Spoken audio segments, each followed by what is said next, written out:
사랑합니다. 축복합니다. 축복합니다. 건강하세요.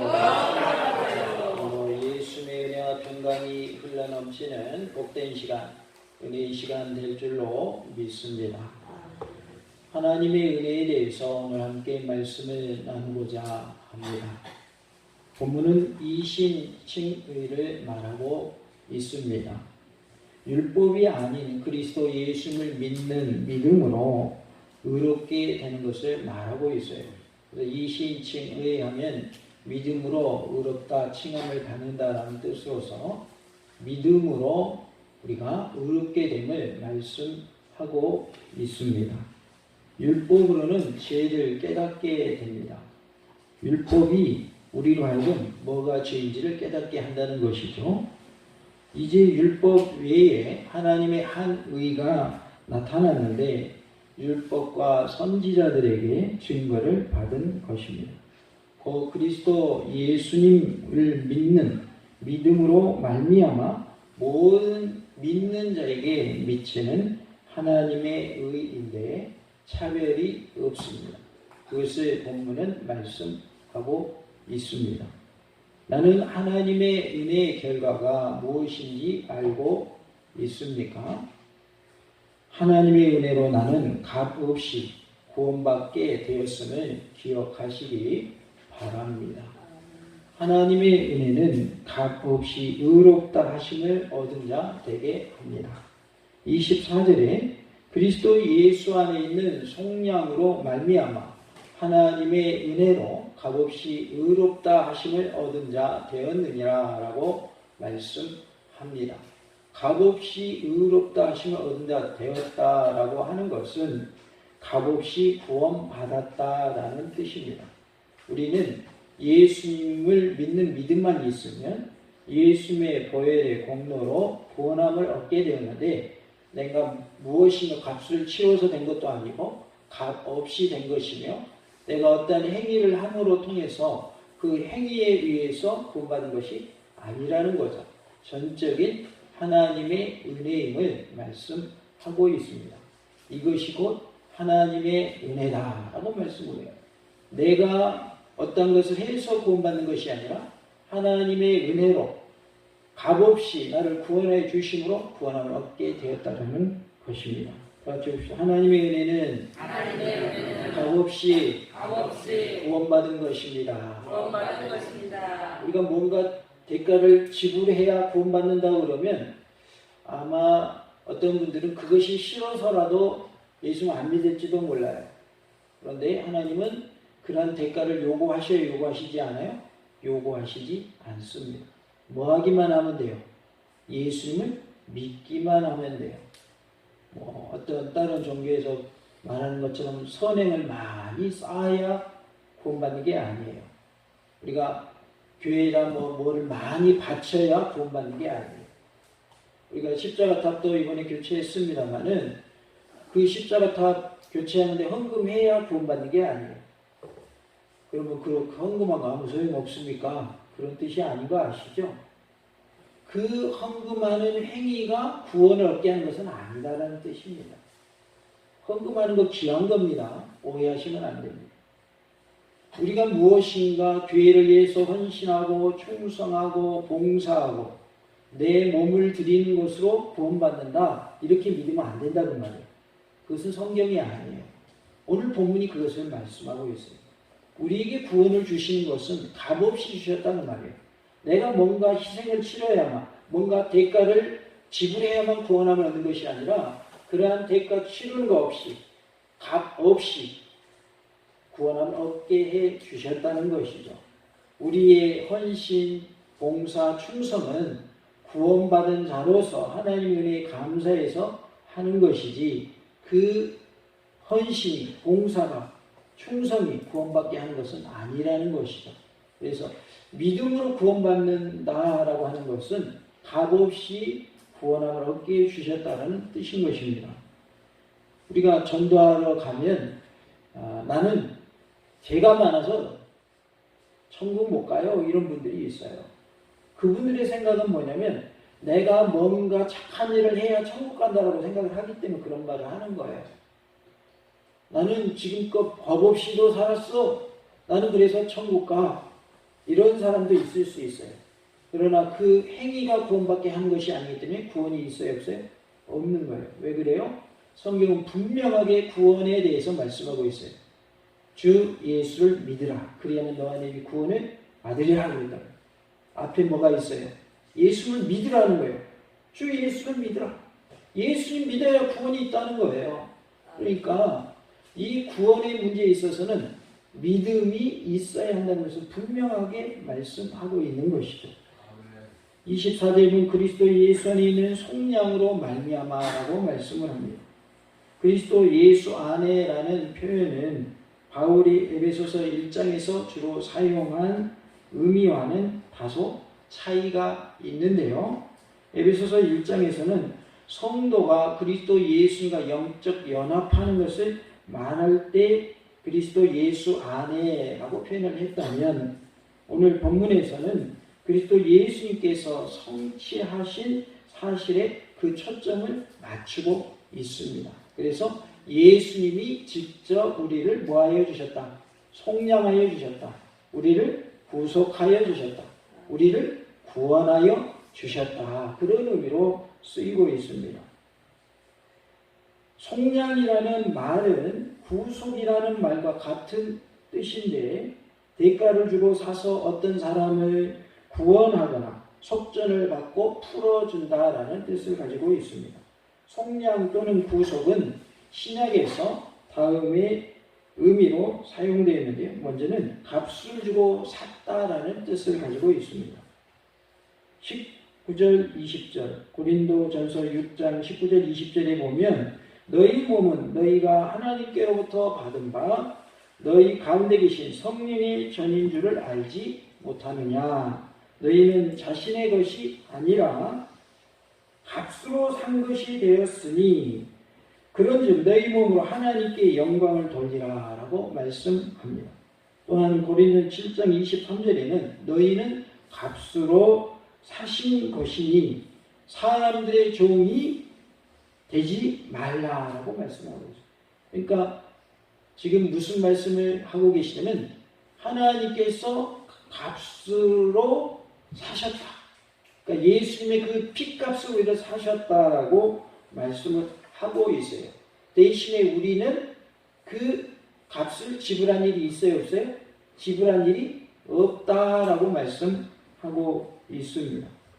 그러니까 우리의 구원은 내 입장에서, 우리 사람의 입장에서는 대가를 치른 게 없지만 하나님의 입장에서는 엄청난 값을 치르고 우리를 사셨다는 거죠. 그 값을 치르신 사건이 뭐예요? 예수님의 십자가에 못 박혀 돌아가신 사건입니다. 하나님의 아들이신 예수님이 십자가에 못 박아서 죽게 하심으로 우리를 구원받게 해주셨다는 거예요. 그러니까 엄청난 대가를 치른 것이죠. 그리스도의 속량으로 말미암아 사람은 값없이 의롭다 하심을 얻었으며 어떤 값도 치르지 않았는데 은혜로 우리의 신분이 바뀐 것이죠. 그러나 사실은 주인이 엄청난 값을 치렀다는 것을 우리는 알 수 있습니다. 하나님께서 값을 치르시는 거예요. 속량을 통하여 우리는 죄사함을 받고 해방되었습니다. 이제는 죄에서 자유함을 얻게 되었습니다. 우리는 그리스도 안에서 그의 은혜의 풍성함을 따라 그의 피로 말미암아 속량고 죄사함을 받았느니라 라고 에베소서 1장 7절은 말씀합니다. 그 아들 안에서 우리가 속량고 죄사함을 얻었도다라고 골로새서 1장 14절에 또한 말씀합니다. 그리스도 예수님께서는 우리를 위하여 자신을 바치셨으며 희생제물로, 화목제물로, 속량제물로 자신을 바치셨어요. 우리가 아직 죄인되었을 때 그리스도께서 우리를 위하여 죽으심으로 하나님께서 우리에 대한 자기의 사랑을 확증하셨느니라 라고 로마서 5장 8절은 말씀을 합니다. 그래서 하나님께서 우리를 사랑하시는 방법으로 예수님을 십자가에 못 박혀 돌아가시게 하셨다라는 것을 알 수 있습니다. 하나님의 은혜로 값 없이라는 표현이 24절에 나옵니다. 하나님의 은혜라는 말이 값없이라는 말과 내용상 차이가 없는 것을 알 수 있습니다. 다만 값없이라는 말이 부과됨으로써 하나님의 은혜로운 행임을 부각시키고 있어요. 그러니까 은혜가 뭐냐? 값없이 구원받게 해주셨다는 거예요. 값없이란 말은 에베소 2장 8절에 언급된 하나님의 선물과도 같은 의미입니다. 우리가 어떠한 것을 대가를 지불하고 얻은 것이 아니라 뭐로 받았다는 거예요? 선물로 받았다는 말이죠. 하나님의 선물로 우리가 뭘 받은 거예요? 구원받은 거예요. 그래서 값없이라고 하는 표현은 우리에게 선물로 주셨다라는 표현과도 일맥상통하는 말인 것입니다. 한편 23절과 24절을 합치면 모든 사람이 하나님의 은혜로 결국 구원을 받게 된다는 보편 구원론적인 주장이 나올 수도 있습니다. 무슨 말이냐면 믿는 사람이든지 안 믿는 사람이든지 하나님은 사랑의 하나님이시니까 다 구원받게 하신다 이렇게 주장할 수도 있다는 거예요. 그러나 분명히 22절에서 하나님의 의가 믿는 자에게 효력이 있다라고 분명히 밝히고 있습니다. 바울의 이 선포가 본절에 이미 포함되어 있음을 우리는 간과해서는 안 되는 거예요. 그러니까 모든 사람이 구원함을 얻는다고 하는 전제 조건은 뭐예요? 믿는 자 중에서 모든 자, 그러니까 믿는 사람은 누구든지라는 뜻이지 예수를 믿지도 않음에도 불구하고 모든 사람은 다 구원받는다 그런 뜻이 아니라는 거예요. 가끔 이제 안티 세력들 중에 기독교를 반대하는 사람들 중에 하나님이 사랑의 하나님이시라면서요. 그러면 모든 사람이 다 구원받게 해주셔야죠. 그게 무슨 사랑이에요? 이렇게 말하는 사람이 있어요. 또 죄를 짓는 사람도 구원시켜 주셔야 맞죠? 이렇게 말한다. 죄 짓는 사람이 구원받으려면 예수를 믿는 믿음이 있어야 하고 그 믿음이 있는 사람은 죄에 대해서 뭐 해야 되는 거예요? 회개해야 되는 거죠.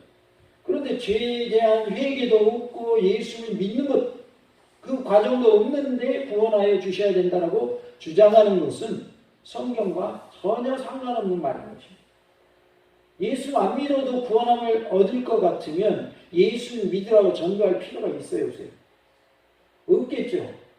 예수 안 믿어도 구원받는데 뭐 하려고 전도하겠어요? 그러나 그렇지 않기 때문에 전도하는 거죠. 예수를 믿어야만 구원이 있기 때문에 우리가 전도하는 것이죠. 의롭다 하심을 얻은 자라고 했는데요. 이것은 수동적 의미를 가지고 있습니다. 그래서 의롭다 하심을 얻은 자 이렇게 표현을 하고 있어요. 의롭게 된다는 것은 믿음으로 말미암는 것이지만 그것은 값없이라는 단어와 서로 연관되어 있어요. 그래서 율법의 행위와는 상관없이 하나님께서 그렇게 인정해 주신 것을 말씀합니다. 한편 믿는 자라는 이 말이 능동적 의미를 가지고 있다라고 한다면 의롭다 하심을 받은 자, 그러니까 22절에 믿는 자는 능동적으로 믿는 자라는 뜻이라면 24절에 의롭다 하심을 얻은 자라는 이 말은 수동적 의미를 강조하고 있는 거예요. 그러니까 믿는 것은 내가 믿을지라도 의롭다함을 받는 것은 내가 의롭게 된 것이 아니라 하나님께서 나를 의롭게 해주셔야 된다. 그런 뜻인 것입니다. 이렇게 바울은 수동형과 능동형을 사용하여서 우리 자신이나 우리 자신의 어떠한 행위로도 영향을 미칠 수 없는 하나님의 절대 주권적 은혜와 그에 대한 인간의 제한적 의지를 대조시킴으로써 그리스도 예수님의 속량을 통한 구원의 영광을 부각시키고 있습니다. 그러니까 예수님이 우리를 구원해 주시는 그 구속의 사건을 통해서만 우리가 뭐가 있다는 거예요? 구원이 있다는 것을 말씀합니다. 23절에 보면 모든 사람이 죄를 범하였음에 라고 말씀을 합니다. 그리스도 예수님을 통한 하나님의 의에 대한 가치를 더욱 부각시키고 그 의로 옷 입어야 한다는 사실을 강조하기 위해서 그의 앞에 의롭다 하심을 얻을 육체가 없다라고 하는 20절 말씀과 동일한 의미로 다시 한번 반복하고 있습니다. 우리는 우리 스스로 구원받을 자가 없으며 우리 스스로 의롭게 될 자도 아무도 없다라는 것을 우리가 알고 예수를 믿어야 할 줄로 믿습니다. 그래서 우리 모든 것은 전적인 누구의 은혜요? 하나님의 은혜인 것입니다. 우리 오늘 초점은 뭐냐면 우리의 구원은 누구의 은혜다? 하나님의 은혜다라는 것에 초점을 맞추고 있어요. 우리의 삶의 모든 것 또한 하나님의 은혜예요. 하나님의 은혜가 아니고 된 것이 아무것도 없어요. 지금은 코로나로 인해서 우리나라뿐만 아니라 전 세계적으로 몸살을 앓고 있죠. 그리고 사람들이 긴장 속에 살아가고 있어요. 그런데 이렇게 또 하나님의 은혜로 주님 앞에 나와 예배드릴 수 있으니 이 또한 감사한 일인 줄로 믿습니다. 다 같이 봅시다. 이 또한 하나님의 은혜입니다. 이렇게 나와서 예배드리는 게 하나님의 은혜인 거예요. 하나님의 은혜가 아니고서 되는 것이 아무것도 없어요. 그런데 특별히 구원에 있어서는 하나님의 은혜가 절대적이라는 말이에요. 예수님의 그 구속의 역사가 우리를 구원받게 하시는 것이다라는 것을 말씀하고 있습니다. 23절에 하나님의 영광에 이르지 못하더니 라고 말씀을 합니다. 머레이라는 사람은 이것에 대해서 네 가지로 구분해서 설명을 했어요. 하나님께 영광을 돌리지 못한 것을 말한다 라고 말합니다. 누가복음 17장 17절과 18절에 보면 예수께서 대답하여 이르시되 10사람이 다 깨끗함을 받지 아니하였느냐? 그 9은 어디 있느냐? 이 이방인 외에는 하나님께 영광을 돌리러 돌아온 자가 없느냐 하시고 라고 말씀하고 있습니다. 고침받은 한센병자가 몇 명이었는지 아시죠? 10명이 있어요. 10명. 근데 와서 하나님의 아들이신 예수님께 감사 인사하는 사람은 몇 명? 한 명밖에 없었어요. 그 사람이 누구냐? 사마리아 사람이에요. 이스라엘 사람들이 말하는 이방인. 근데 나머지 이스라엘 사람들은 9명이었던 것 같아요. 이렇게 표현한 걸 봐서는. 그런데 9명은 제사장이 가서 보이라고 그렇게 할 때 그 말씀에 순종해 간원들 중에 나왔거든요. 그런데 예수님께 돌아와서 감사 인사했어요? 안 했어요? 안 했어요. 오직 한 사람만 되돌아와서 예수님께 감사의 인사를 합니다. 하나님의 은혜에 우리는 감사할 수 있어야 하겠습니다. 하나님께서 부여하신 영광, 존귀 또는 칭찬을 받지 못한 것을 또한 말씀하고 있습니다. 요한복음 5장 41절과 44절에 나는 사람에게서 영광을 취하지 아니하노라. 너희가 서로 영광을 취하고 유일하신 하나님께로부터 오는 영광은 구하지 아니하니 어찌 나를 믿을 수 있느냐라고 말씀을 합니다. 하나님께로부터 오는 영광은 구하지 않는다는 것이죠. 하나님의 영광을 반영하지 못한 것을 또한 뜻합니다. 하나님의 형상에 일치된 삶을 살지 못한 것을 말하고 있어요. 다시 말해서 하나님의 형상에 일치된 삶은 하나님의 영광을 드러내는 삶인 것이죠. 교회에서 예배드리는 모습은 거룩한데 세상에서 살면서 보여지는 모습들은 거룩하지 않다면 그것이 바로 하나님의 형상을 드러내지 못하는 삶이 되는 것이죠. 또한 그리스도 예수님의 재림 시에 하나님의 백성들에게 나눠질 완성된 영광을 지니지 못한 것을 뜻합니다. 그런데 23절은 죄와 매우 밀접한 구절이기 때문에 죄로 인해서 하나님께서 인간들에게 부여해 주신 영광스러운 지위를 상실한 것과 관계가 있습니다. 하나님 우리에게 영광스러운 지위를 주셨는데 그것을 상실해 버렸다는 것이죠. 여기에는 하나님의 형상도 포함될 수 있고 만물에 대한 지배권도 포함될 수 있습니다. 그래서 우리에게 있는 하나님의 형상의 회복이 이루어져야 할 것을 말씀하고 있습니다. 고린도후서 4장 17절에 우리가 잠시 받는 환난에 경한 것이 지극히 크고 영원한 영광에 중한 것을 우리에게 이루게 함이니라고 말씀합니다. 지극히 크고 영원한 영광이라고 말씀을 하고 있어요. 그래서 하나님의 영광은 영원하다라는 것을 알 수 있고 우리가 잠시 받는 환난은 영원하지 않다. 잠깐에 불과하다. 만약에 우리 당하는 환난이 영원하고 하나님의 영광은 잠깐이라면 너무나도 그것은 우리에게 좋은 일이 아니겠죠. 그러나 반대이기 때문에 우리는 환난이 와도 감사할 수 있고 극복해낼 수 있는 것이죠. 심지어 주님을 믿는다, 예수를 믿는다는 이유 때문에 순교할지라도 우리는 감사할 수 있는 거예요. 왜? 하나님의 나라와 하나님의 영광은 뭐하기 때문에요? 영원하기 때문에. 그래서 이 땅에서 우리가 근심, 걱정이 있고 환난이 있고 고통이 있다 할지라도 염려하지 말 것은 주님의 나라에는 영원한 안식이 있고 하나님의 나라와 하나님의 영광은 영원하다는 거예요. 잠시 힘들지라도 믿음으로 이겨내시고 천국을 소망하며 살고 승리하며 사는 우리의 삶이 될 수 있기를 원합니다. 우리는 죄 때문에 하나님의 영광에 이를 수가 없습니다. 이 죄의 문제를 해결하시려고 우리 주님께서 이 땅에 오셨습니다. 그리하여 값 없이 구원함을 얻게 해 주셨습니다. 이것이 하나님의 은혜인 줄로 믿습니다. 25절은 그의 피라고 했어요. 피는 무엇을 상징할까요? 생명을 상징합니다.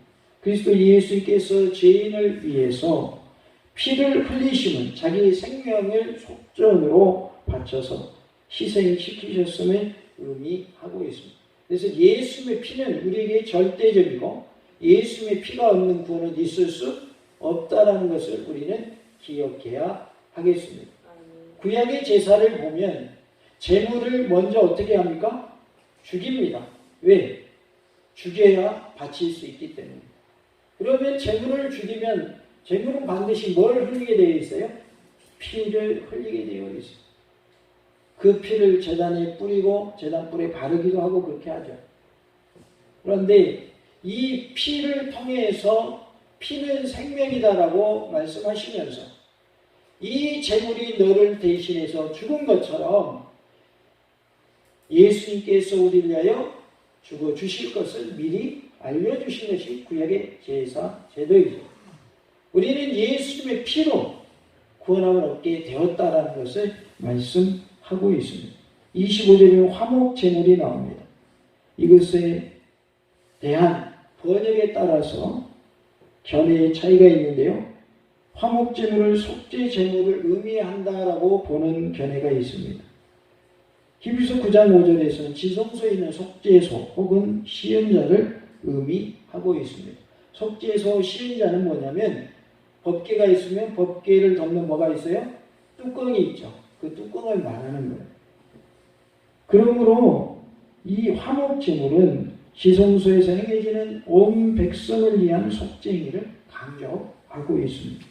그리고 25절에서 희생의 피가 언급되어 있으므로 속죄 제물로 번역되어야 한다라고 하는 견해이고요. 또 하나는 말 그대로 화목 제물을 의미한다라고 하는 견해입니다. 바울은 이미 앞에서 5절 그리고 로마서 1장 18절과 2장 5절에서 하나님의 진노에 대한 언급을 했고 오늘 본문 25절에서도 하나님의 진노에 대한 언급을 했습니다. 하나님께서 길이 참으시는 중에라는 말을 하고 있죠. 그리고 화목 제물은 지성소에서 대제사장이 하나님의 속죄뿐만 아니라 백성과 하나님과의 화목을 위해서 제사를 드린다는 의미로 해석할 수도 있습니다. 또한 24절에서 이미 구속에 대한 언급을 했기 때문에 속죄에 대한 것을 계속 반복할 필요는 없었던 것입니다. 그러므로 25절은 속죄보다는 화목이 더욱 강조되고 있다라고 하는 견해입니다. 속죄 제물로 보아야 한다 또는 화목 제물로 보아야 한다라고 하는 이 두 가지 견해의 차이는 아직도 해결되지 않았지만 우리는 다음과 같이 해결점을 찾을 수 있습니다. 우선 문자적으로 화목 제물을 그 의미에 대해서 밝혀야 되겠지만 신약 성경 가운데 이 용어가 거의 사용되지 않았으므로 해결될 가능성은 없다고 보여집니다.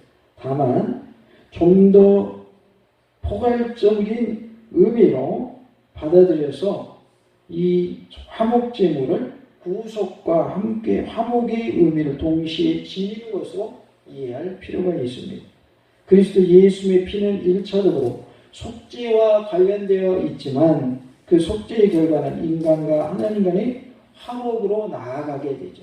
그러니까 우리가 예수님의 그 피로 속죄함을 받고 이제는 누구와의 화목을 이루어요? 하나님과의 화목을 이루는 것이죠. 그래서 화목 제물의 의미는 속죄의 의미와 화목의 의미를 다 가지고 있다라고 보여집니다.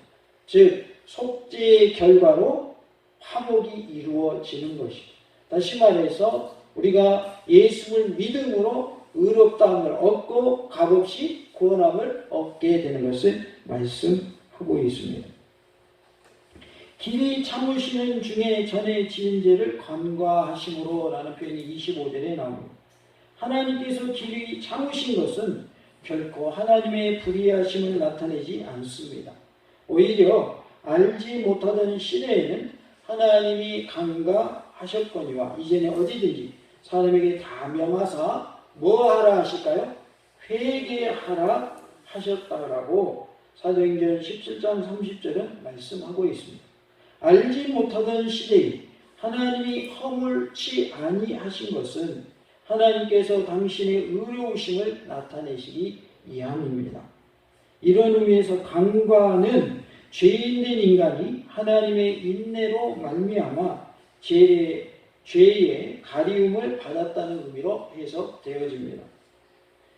시편 32편 1절에 허물의 사함을 받고 자신의 죄가 가려진 자는 복이 있도다라고 말씀하고 있습니다. 그래서 예수의 피로 우리의 죄가 어떻게 된 거예요? 가려졌다라는 거죠. 나 스스로는 구원함을 얻을 수 없고 나는 여전히 죄인이지만 예수의 피로 우리는 의롭게 되었고 이제는 구원함을 받게 되었다는 것이죠. 26절에 곧 이때 그랬어요. 이것은 원형이 카이로스라는 단어인데 정해진 때를 의미하고 있습니다.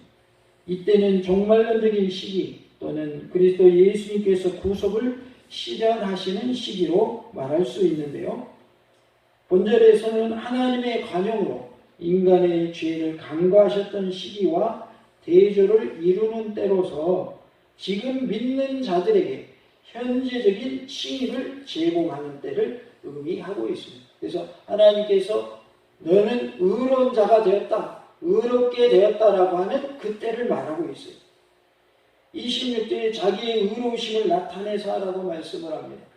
바울은 하나님의 공의에 대한 변호를 하고 있어요. 인간의 죄를 간과하시는 것이 오해되어서 하나님의 공의에 손상이 될 우려가 있기 때문입니다. 하나님은 공의의 하나님인데 죄에 대해서 왜 가만히 내버려 두신대요? 죄에 대해서 왜 심판하지 않으신대요? 라고 하는 오해를 할까봐 설명을 하고 있는 거예요.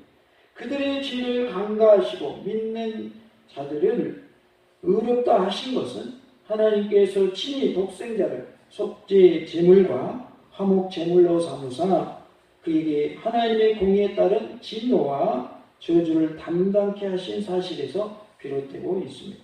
그러므로 하나님의 이 하신 일은 여전히 공의로우시며 그의 공의로운 그 일을 따르는 자들도 의롭다고 인정되는 것입니다. 그래서 하나님은 여전히 공의의 하나님이시다. 공의의 하나님이신과 동시에 하나님은 사랑의 하나님이시다. 그래서 죄에 대해서는 심판하시지만 회개하고 예수를 믿는 자에게는 구원을 주시는 분이시다라는 것을 알 수 있습니다. 다 같이 봅시다. 하나님은 죄에 대하여 심판하시지만 회개하는 자에게는 구원의 복을 주십니다. 하나님이 공의의 하나님이신 것, 그리고 사랑의 하나님이신 것을 말씀하고 있는 것입니다. 26절에 자기의 의로우심을 나타내사라고 말씀하셨고, 또한 믿는 자를 의롭다 하려 하신다라는 표현이 나옵니다. 여기서 의를 나타내는 말은 서로 다른 형태로 3번 반복되고 있는데요. 맨 마지막에 사용된 말은 앞의 두 의로움의 결과로 주어진 것을 뜻하고 있습니다. 요한은 이 말을 통해서, 의라는 단어를 통해서 심판과 구원의 개념으로 이해해서 하나님의 의로우심이 우리 죄를 사하신다라고 말하고 있으나, 오늘 본문에서는 하나님의 의를 또 다른 2가지 의미에서 해석을 합니다. 바울은 죄인들의 행악을 당장 심판하지 아니하시고 오랜 세월 동안 간과하신 하나님의 인내를 의의 개념으로 해석하고 있고, 또한 절대적 공의를 만족시키기 위하여 그리스도 예수의 대속적 죽음 속에 드러낸 하나님의 의를 설명하고 있습니다. 이제는 하나님께서 자기 안의 의로움을 인하여 참으시기로 하셨으며, 또한 죄인의 의로움을 위하여 희생적 죽음을 원하셨던 것이죠. 그리스도 예수의 죽음을 통하여 하나님의 공의가 만족되었으므로 대속적 죽음을 믿는 자들에게는 하나님의 의가 전가되는 사건, 곧 의롭다고 간주되는 신분의 변화가 현재적인 시간 속에서 일어나고 있는 것입니다. 그러니까 지금 우리가 예수를 믿고 있는 지금 현재에도 하나님의 구속의 역사는 계속되고 있다라는 것입니다. 바울은 이것을 그리스도 예수의 대속적 피 흘림에 동참하는 자들에게 주어지는 선물이다라고 말씀하고 있습니다. 그래서 우리가 예수를 믿고 의롭다함을 받고 또 구원함을 얻는 것은 하나님의 뭐라는 거예요? 선물이다. 나는 하나님의 은혜의 결과가 무엇인지 알고 있습니까? 하나님의 은혜로 나는 값없이 구원함을 받게 되었습니다. 우리 모두가 이 사실을 늘 기억하며 살기를 원하고, 또 값없이 구원함을 얻었으니 하나님을 기쁘시게 하는 일에 최선을 다하고 주님의 도구로 크게 쓰임받는 놀라운 은혜가 우리 모두에게 있기를 원합니다. 아멘. 다 같이 해봅시다. 값없이 구원해 주신 것이 하나님의 은혜입니다. 할렐루야.